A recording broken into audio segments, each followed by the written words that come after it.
IDTV మన ఉనికి మన వాణి. కృష్ణా జిల్లాలోని గుడ్ల వల్లేరు ఇంజనీరింగ్ కాలేజీ ఘటనపై ఆంధ్రప్రదేశ్ ముఖ్యమంత్రి నారా చంద్రబాబు నాయుడు సీరియస్ అయ్యారు. జిల్లా మంత్రి కొల్లు రవీంద్రతో పాటు జిల్లా కలెక్టర్ ఎస్పీలకు ఘటనా స్థలానికి వెళ్లాలని ఆదేశించారు. హిడెన్ కెమెరాలు ఉన్నాయనే అంశంపై లోతుగా విచారణను చేపట్టాలన్నారు. Seshadrirao Gudlavalleru engineering college girls hostel వాష్రూమ్లలో సీక్రెట్ కెమెరాలు పెట్టి 300కు పైగా వీడియోలు రికార్డు చేసి అమ్ముకున్నారని ఆరోపణలు రావడంతో విద్యార్థులు గురువారం రాత్రి ఆందోళన చేపట్టారు. ఈ కేసులో బీటెక్ ఫైనల్ ఇయర్ విద్యార్థి విజయ్ కుమార్ ను పోలీసులు అదుపులోకి తీసుకుని విచారిస్తున్నారు. గుడ్ల వల్లేరు ఇంజనీరింగ్ కాలేజీ ఘటనపై విద్యా ఐటీ శాఖ మంత్రి నారా లోకేష్ ఆరా తీశారు. హిడెన్ కెమెరాల ఆరోపణలపై విచారణకు ఆదేశించారు. విచారణలో తప్పు చేశారని తేలితే దోషులు బాధ్యులపై కఠిన చర్యలు తప్పవు.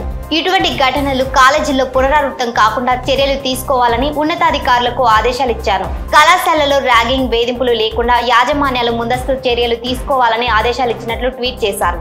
గుడివాడ ఎమ్మెల్యే వెనిగండ్ల రాము ఖండించారు. నిష్పక్షపాతంగా దర్యాప్తు చేపట్టాలని పోలీసులకు ఆదేశాలు జారీ చేశారు. విద్యార్థులు ఆందోళన చెందవద్దని అన్ని విధాలుగా అండగా ఉంటామని భరోసా ఇచ్చారు.